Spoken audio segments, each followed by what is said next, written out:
No siempre tenemos la oportunidad, hay que decirlo, de poder invitar a una persona que tenga no solamente toda la experiencia y la currícula necesaria, sino sobre todo la confianza en nosotros para que lo podamos presentar como una autoridad. Hay muchos médicos, pero no muchos en los que uno pueda confiar tanto. Y este es el caso del doctor Antonio Tognola, que no sé si es Tognola o Toñola. Toñola. Perfecto. Aquí está el doctor Antonio. Él es cirujano ortopedista egresado de medicina de la Universidad Anáhuac, también de ortopedia de la UNAM, con posgrados en cirugía de tobillo y pie en el Hospital San Rafael, en la Universidad de Barcelona. Es especialista en cirugía articular en Hospital del Mar, en la Universidad Autónoma de Barcelona, cirugía de columna en el Hospital Ángeles Pedregal y de mínima invasión de columna en Miami con el famosísimo doctor Zaslow. O sea que es una persona que conoce muchísimo del tema, muy experimentado, pero insisto, nosotros tenemos una gran confianza en ti, así que me atrevo a hablarte de tú, porque Antonio eres más que bienvenido esta noche. Sí, bienvenido. Te tenemos que preguntar algo muy serio, muy serio. En este país, donde los mexicanos tenemos enfermedades como el supiritaco, el telele y el soponcio, Antonio, todos tenemos la duda de si existe el torzón por hacer una machincuepa. ¿No es cierto? ¿Qué? Oye, ¿qué tal la pregunta? Aprovechando el especialista. Y hasta aquí la entrevista, se va el especialista. No, me complica la respuesta. Sí, ¿verdad? Le di un torzón por contestar. Oye, no, Antonio, millones de mexicanos utilizamos los teléfonos inteligentes, las tablets, y sin embargo hemos escuchado y hemos vivido ciertas dolencias que conforme vamos al doctor nos dicen que tienen que ver con ciertas posturas que estamos adoptando que no son buenas para nuestro cuerpo, y eso está causando lesiones. ¿Eso es real?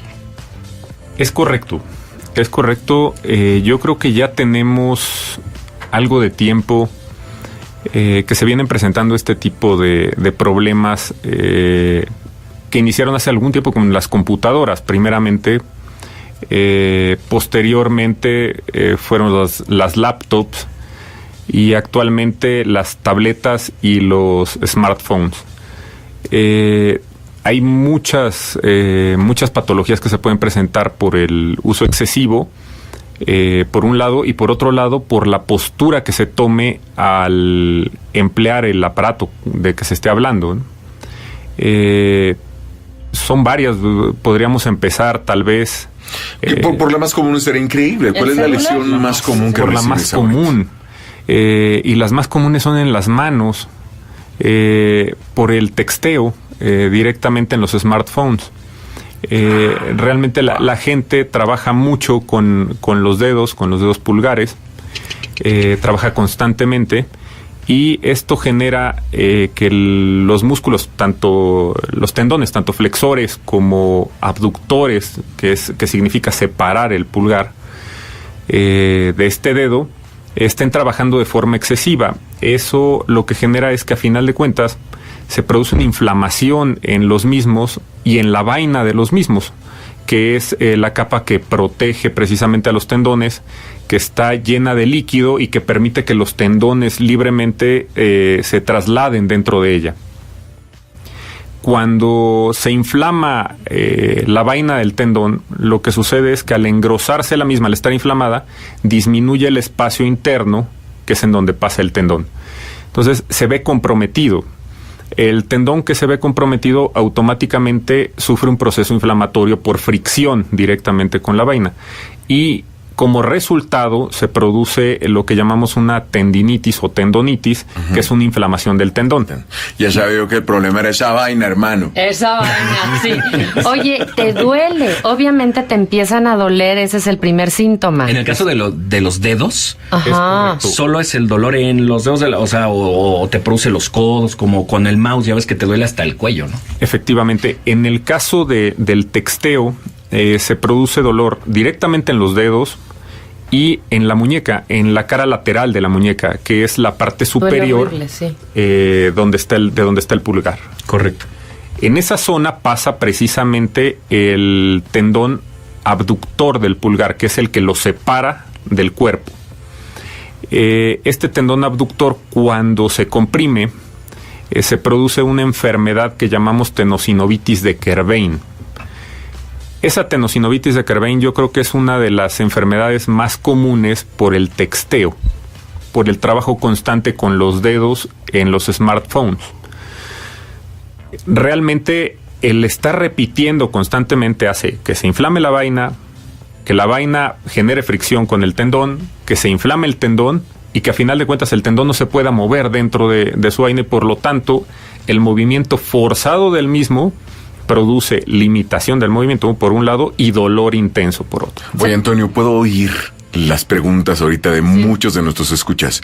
¿Cuáles son los síntomas? ¿Qué pasa cuando tienen eso que acabas de mencionar? Ok, el primer síntoma, el primero que se va a presentar es dolor en la cara lateral de la muñeca por arriba del pulgar. Ok. O sea, si la cara lateral de la muñeca por arriba del pulgar. Viendo la mano de frente, tenemos... Viendo la pulgar, palma. La palma de frente. La mano, sí. Tenemos al pulgar en la parte más lateral del cuerpo. Si Correcto. ponemos las manos Hacia a los afuera. lados, está hacia afuera. Ok. Justamente por encima... O sea, donde termina el dedo, donde termina la mano, el dedo, digamos. en la parte proximal, llamémosla más cercana al cuerpo, en la muñeca, en la zona de la muñeca, empieza a doler. ahí es en donde empieza a doler. Oye, ¿te puede quedar atorado? ¿Se te puede quedar sin movimiento? ¿Puede pasar algo así? Sí se puede quedar sin movimiento, sí se puede quedar atorado. A final de cuentas, cuando la inflamación es tan grande, puede llegar a limitar el movimiento. ¿Es prudente hacer algo si estás atorado o mejor no hagas nada? Ponte un fomento de agua caliente, hijo. ¿Es correcto o mejor no? Lo mejor es ir con un especialista que pueda verlo, porque a final de cuentas lo que en esos casos se necesita es inmovilizar la articulación. Inmovilizar el tendón, claro. No inmovilizar e imagino que ya tú recetas un antiinflamatorio, das todo un procedimiento. Es correcto. Es correcto. Cuando se produce una enfermedad de este tipo, pues los tratamientos también van escalando desde lo más sencillo hasta lo más complicado. Una tenosinovitis de Kerbein pues va a pasar exactamente por lo mismo, desde tratamientos muy sencillos en sus inicios, en las primeras etapas, que puede ser con aplicación de frío directo en la zona para que se desinflame el tendón, con un antiinflamatorio, con reposo relativo de la zona, o sea, va a poder hacer su vida normal, pero se le va a limitar el elemento que le está lastimando. Siguiente paso, utilizar una inmovilización en esa zona, porque lo que queremos es que de plano no se mueva para nada el dedo, porque si no se va a inflamar el tendón, va a continuar exactamente lo mismo, y con un tratamiento antiinflamatorio más intenso. Y por último, el tratamiento quirúrgico, que es mediante una cirugía pequeña y que consiste, a final de cuentas, en liberar la vaina del tendón para que el tendón se pueda mover libremente en lo que se desinflama, en lo que está en mejores condiciones, ¿no? Oye, yo lo experimenté contigo, que la primera vez, ¿es eso lo que hiciste, que primero lo tuviste que hacer con una cirugía, que abriste, que todo, o sea, que fue más delicadito, o sea, abrir y hacer esa cirugía? Después hiciste una maravilla. Por favor, explícanos qué hiciste. Es una patología parecida, vamos a hablar de ella después. De hecho, incluso podemos empezar por ahí. Ajá. Esta patología es los dedos en gatillo. Eso. Los dedos en gatillo son también una tenosinovitis. A final de cuentas, una tenosinovitis, estamos hablando de una inflamación del tendón y de la vaina que lo cubre. ¿Y cómo son los dedos en gatillo? Los dedos en gatillo, lo que sucede es que cuando flexionan el dedo y el tendón pasa a través de la polea cuando lo flexionan mantiene pegado, el dedo índice, como si fueran a disparar, así es, accionando un gatillo, se queda atorado y esta inflamación local en el tendón no permite que el tendón regrese hacia su posición correcta. Y se queda ahí. Se queda atorado. Le da la garrotera, doctor. Así es. Así es. A ver, en un país donde las personas se automedican y se ponen sus pomadas que salen en la televisión y que ven a otros que se compran muñequeras y se ponen la muñequera y que se toman desinflamatorios y un montón de cosas, Si una persona está enmascarando los síntomas y continúa con esta rutina, ¿hasta dónde puede llegar esta lesión? Se van a bloquear. Automáticamente los dedos se van a bloquear. Va a llegar un momento en donde no le va a permitir extender. O sea, va a poder doblar los dedos, pero no los va a poder extender. Y en el momento en el que los intente extender, es probable que lo consiga con ayuda de la otra mano.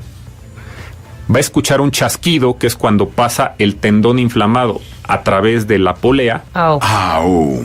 Y ese chasquido va a ser doloroso. Claro.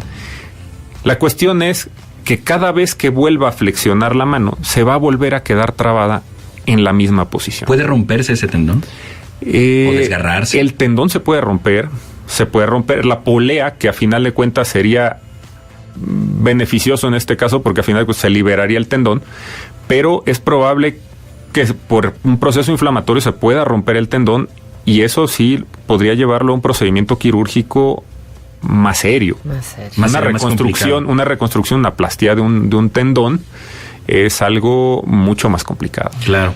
Oye, Antonio, yo recuerdo que hace unos 15 años se hablaba mucho de una lesión. Hoy hay diferentes instrumentos, y me explicaré en un momento.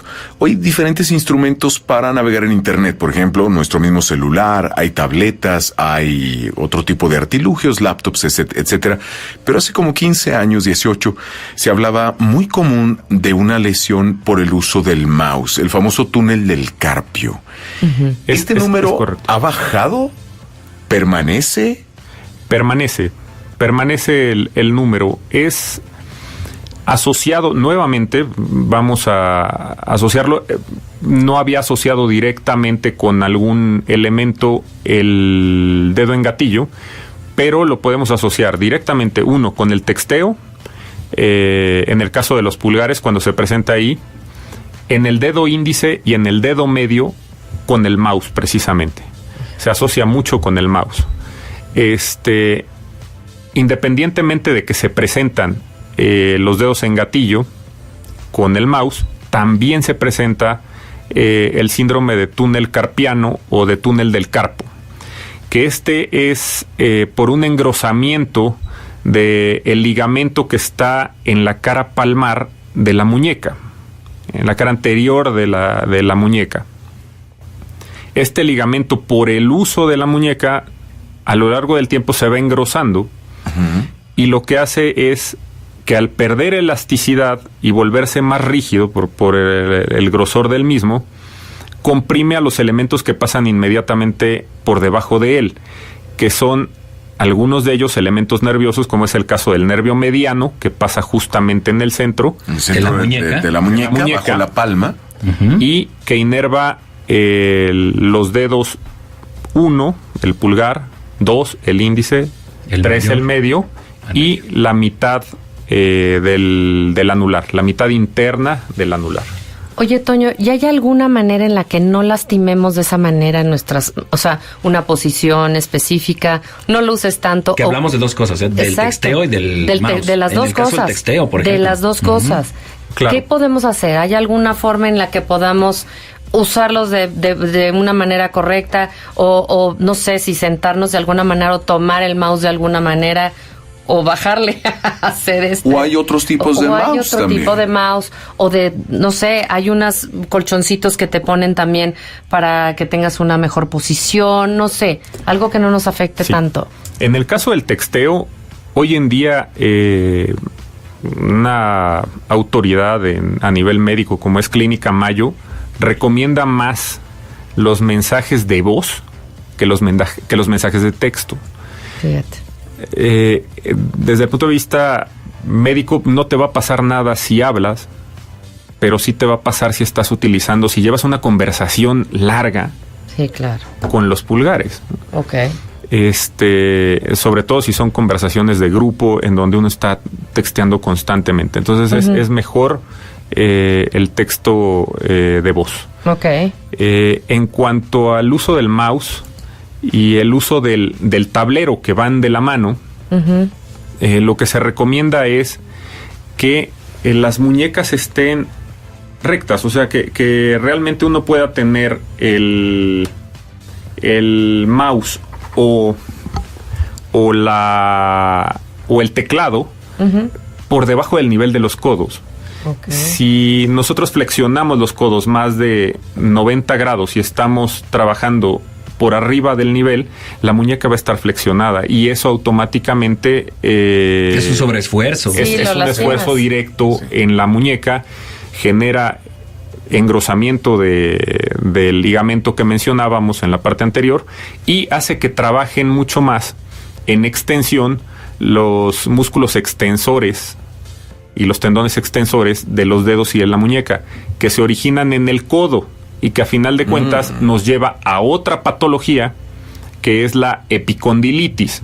La epicondilitis ha sido conocida durante mucho tiempo como codo de tenista y a final de cuentas se presenta por trabajar con el teclado en forma muy alta, con las muñecas flexionadas. Fíjate. Cuando te queda más arriba que tus codos. Así Exactamente. es. Correcto. Siempre tienes que estar al nivel, entonces. Así es. Pues vaya que hay muchas cosas que platicar y vamos a ser muy encajosos contigo, Antonio.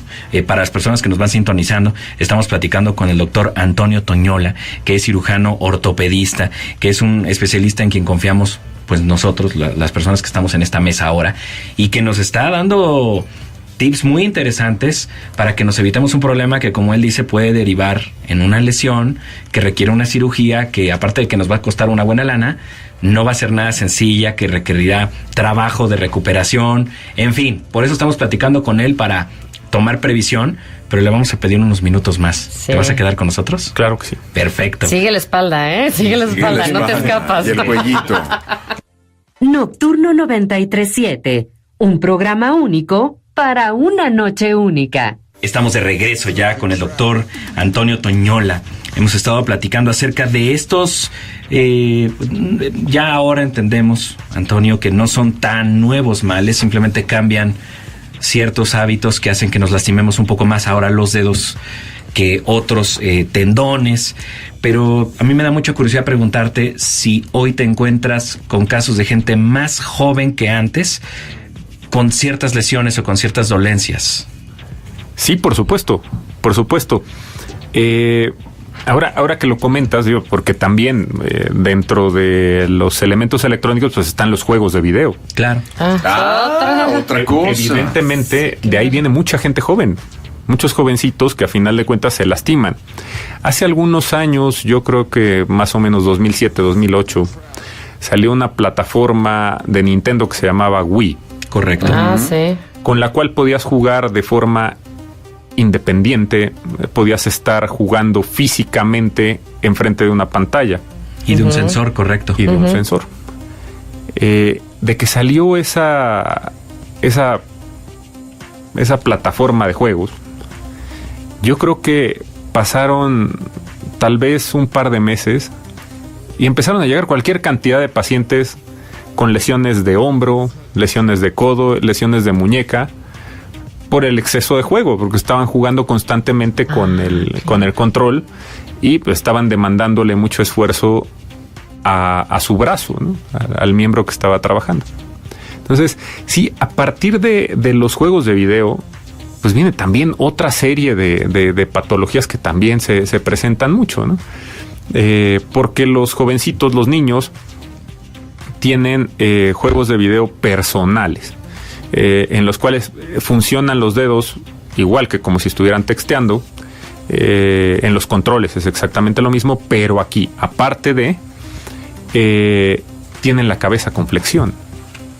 Claro, Eso, todo el tiempo están flexionados. ¿Como encorvado? Todo el tiempo están con la cabeza flexionada y entonces de aquí viene otra patología más. Las patologías del cuello, las patologías de la columna cervical. Por la flexión. O sea, si nosotros hablamos de la carga de peso o la distribución de la carga de peso en el organismo, la columna es un elemento multiarticular que tiene varias curvaturas hacia adelante y hacia atrás para absorber precisamente la carga de los elementos y el impacto. Si nosotros le quitamos esas curvaturas, pues el impacto va a ser mayor en la base de las mismas, ¿no?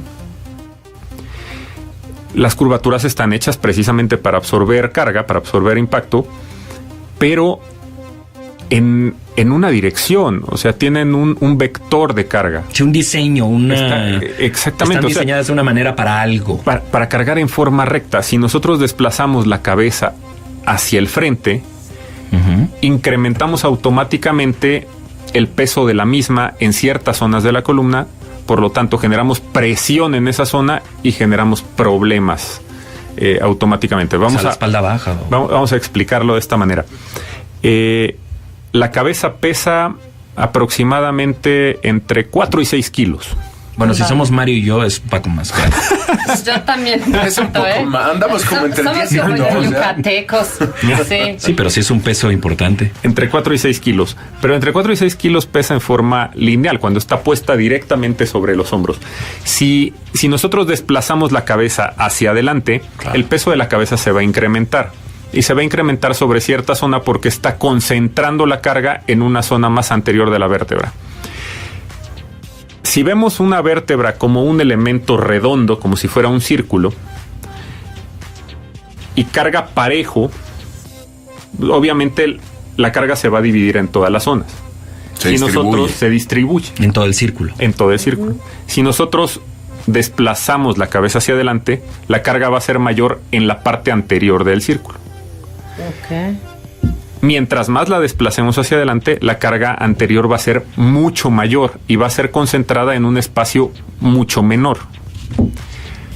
Los discos intervertebrales son elementos que se encuentran entre dos vértebras. Son elementos articulares cartilaginosos que sirven para absorber impacto. Es como un empaque. Exactamente.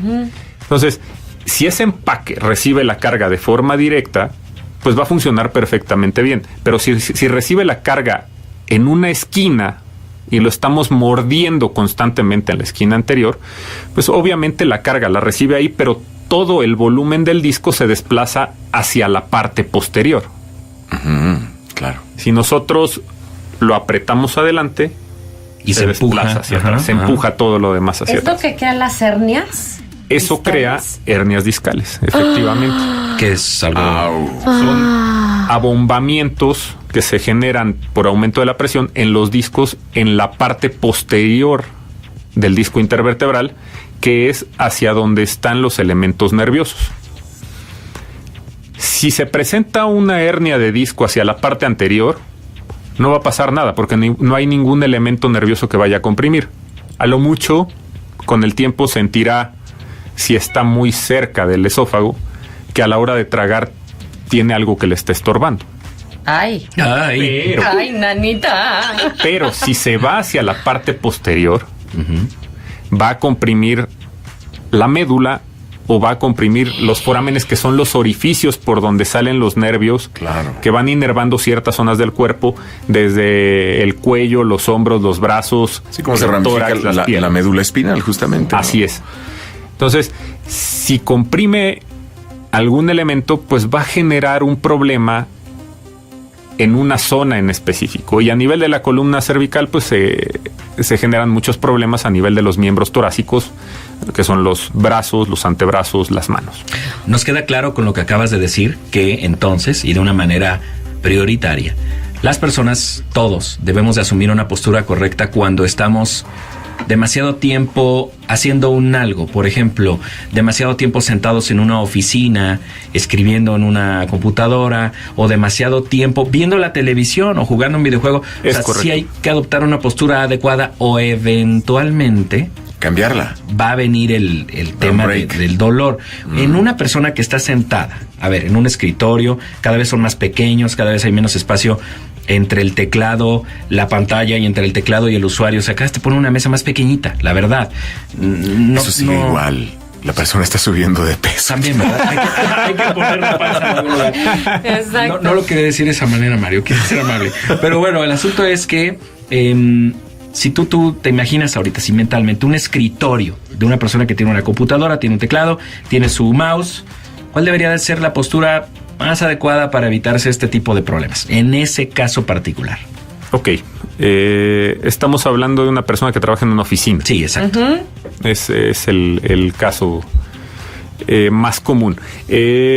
Lo primero que debe utilizar es una silla que tenga descansabrazos, porque si su mesa es muy corta, no va a tener espacio suficiente para recargar los antebrazos dentro de la mesa y poder trabajar con las muñecas en posición recta. Si nosotros trabajamos con los codos fuera y no tenemos descansabrazos, estamos trabajando con las muñecas colgantes. Entonces, las muñecas tienen mucha función, están trabajando todo el tiempo, los extensores de la muñeca y de los dedos están trabajando, y eso nos va a generar contracturas musculares en los antebrazos y posteriormente epicondilitis, que es la enfermedad que habíamos mencionado, en los codos, el codo de tenista. Por lo mismo, si estamos trabajando con flexión y estamos trabajando flexión y extensión constante de las muñecas porque están colgando los antebrazos, nos va a generar un síndrome de túnel del carpo. Por exceso de trabajo, el ligamento se va a engrosar en las muñecas y eso nos va a comprimir el nervio mediano y nos va a generar un problema en las manos porque la inervación de los dedos pues se va a ver comprometida. Oye, doctor, perdóname, en esta fusión, en esta amalgama que somos como seres humanos, donde sí está nuestra fisonomía per se, pero somos también este conjunto de emociones y este conjunto de vivencias y de todo lo que nos presenta la vida. Y hablamos, por ejemplo, de cómo se llevan y se somatizan las emociones. De ahí viene, por ejemplo, exceso de acidez en el estómago, estrés, etcétera.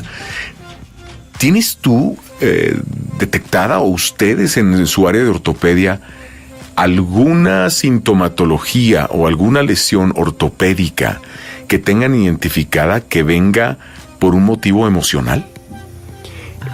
Ahora que comentabas con respecto al estrés, mucha gente a final de cuentas va a manifestar el estrés de forma distinta. Pero es bastante común que lo manifiesten con contracturas musculares. Es muy común. Entonces, la gente presenta contracturas musculares en la zona del cuello, en la parte baja y hacia los hombros. Tienen molestia, están incómodos, tienen dolor y tienen cierta limitación para hacer cosas porque a final de cuentas con una contractura muscular no tiene el músculo la misma resistencia, entonces se cansan con mayor facilidad. Okay. O sea, sí, en posiciones se van a cansar con mayor facilidad. Sí, esa emoción de alguna manera genera algo, haces, te aprietas, yo no lo sé. Sí, así duermes, a veces duermes todo contracturado. Trabajan tenso, trabajan en una posición en donde están totalmente... O duermes igual, o puedes duermen dormir igual. así. Ahora, lesiones del maxilar también, ¿no? Sí, por supuesto. Mastoideo. Hagamos el combo perfecto. La persona que está en la oficina, con la panzota que dice Mario. Bueno, sí, la panzota. La persona que está en su oficina, con ese escritorio pequeño, una silla sin Descansabrazos. apoyos, y además el estrés. ¿Habría alguna recomendación? Tal vez pararse cada cierto tiempo y caminar, o hacer alguna clase de ejercicio. ¿Hay algo Cuidar, que puedas sentarse recomendar? de cierta manera. Porque cada vez las rutinas de trabajo son más complejas, más largas y con menos elementos a tu favor. ¿Hay algo que uno pueda hacer? Mira, hay diferentes reglas que se manejan. En Estados Unidos, en las empresas, existen pláticas precisamente para manejar este tipo de cosas con los trabajadores. Y hay una regla muy básica que manejan ellos, que es 50-10. Si 50 minutos estás trabajando, forzosamente 10 minutos te tienes que parar, caminar, y lo utilizan para ir al baño, para platicar con el vecino, para tomarse un café, lo que sea. Cuando va uno allá a un congreso, va uno a una plática, o sea, las pláticas o el espacio de pláticas tratan siempre de durar 50 minutos y 10 minutos dan precisamente para que la gente se mueva, para que no continúe en la misma posición. Esa regla está basada en productividad, independientemente de... Pero si pudieran dar más tiempo, evidentemente, si pudieran hacer que en lugar de 50 días fueran 45-15, bueno, sería excelente. Pero pensemos en los 10. Pero manejemos 50-10, porque es algo que realmente no se maneja aquí en México. No. Cuando uno trata de implementarlo o trata de platicarlo en algún lugar, es como una agresión, porque es disminuir la productividad del trabajador de forma constante. Entonces, la persona que está a cargo pues va a tratar de evitarlo. O sea, lo que quiere es tenerlo. Hasta se te enferman menos, ¿no? Pero me quedé pensando, sí, te hablas de la afectación, la productividad del empleado, pero me quedé pensando en la productividad de la empresa. Porque al final, como medicina laboral, vas a tener más broncas. Claro. Con tu misma gente, ¿no? Claro, incapacidades, situaciones, va a bajar su rendimiento porque pues trae un problema en la espalda, le duele el hombro, le duele el cuello, trae una contractura. Claro. Que si haces este plan, ¿no?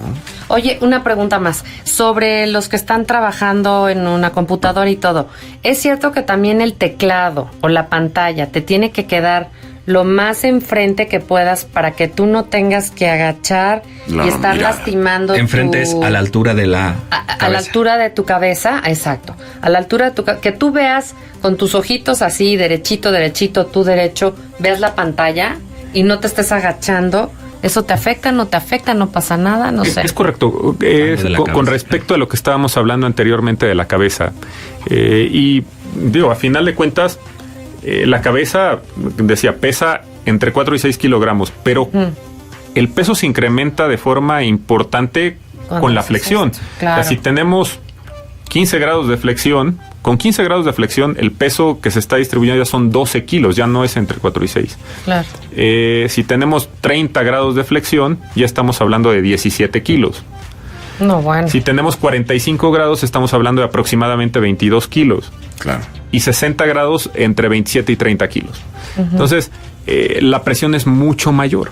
Es mucho mayor y efectivamente, pues si uno no tiene el monitor, la pantalla enfrente para que no tenga que estar haciendo flexiones de forma constante, pues a la larga va a tener problemas. Y también el celular, o sea, la posición del celular, yo veo que estamos todos lastimados. Sí, todos encorvados. Porque todos encorvados, tú ves hasta en la calle, gente caminando, donde los ves con el celular, con sus deditos, tac, tac, tac, y con la cabeza hacia abajo, hasta que te duele ya el cuello, la espalda, todo. Claro, en ingeniería se llama momento. ¿Tendrías que tenerlo derechito para que fuera correcto? O sea, haz de cuenta así, de frente. Sí, es tratar de tenerlo lo más enfrente posible. Tu cabeza lo más sobre tus hombros posible.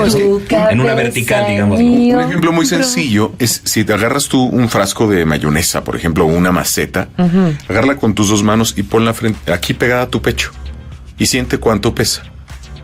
Ahora, extiende tus brazos hacia el frente, totalmente extendidos, y aguanta ahí y siente cuánto pesa. Eso es cuando estás echando la cabeza hacia adelante. El peso es el mismo. Parece que describes pero el matrimonio a lo largo de los años, Mario. Exacto, el esfuerzo es brutal. Grosero. Entonces, ayudémosle a nuestro cuello a sostener la cabeza en una postura correcta, ¿no, doctor? Eso es correcto. Eso es correcto. El hecho de que nosotros separemos del cuerpo, pues obviamente estamos desplazando el centro de gravedad hacia adelante, automáticamente. Y por lo tanto, se genera momento. Tener mucho cuidado. Así es. Bueno, pues Antonio, podríamos estar largamente platicando contigo y esto implica pues que nos tienes que visitar otra vez. Me imagino. Me gustaría muchísimo. Me imagino muchas personas que trabajan al volante, por ejemplo, que tendrán sus problemáticas. Los taxistas, nuestros amigos taxistas, conductores de camiones, oficiales de policía. Sí, hay tantas cosas que sé que nos van a empezar a llegar las preguntas acarretonadas y sobre todo, no sé si haya algún dato de contacto que nos puedas compartir, si es a través de redes sociales o algún teléfono que tú nos puedas decir para personas que quieran de alguna manera acercarse y tener una consulta, digamos, profundizar alguno de estos temas, ¿no? Habrá quien quiera preguntarte algo muy específico. Claro que sí, con todo gusto. Mi página web es Dr. Toñola, se escribe drtoñola.com. Es TOGNOLA. TOGNOLA.com. www.drtognola.com. Perfecto. Los teléfonos de mi consultorio en el Hospital Ángeles del Pedregal son 5135 6247. A ver, otra vez despacito. 5135 6247. Ok. Y 5135 5924. No puedo decir el buzón. Está bien. 51 35 62 47. Repitiendo, 51 35 62 47. Muy bien, muy bien. Y eso que le duele. Servicio de buzón. Sí, su nervio buzociano. Sí, Bueno, sí. pues doctor, muchas gracias por haber estado con nosotros. Pronto te volveremos a escuchar.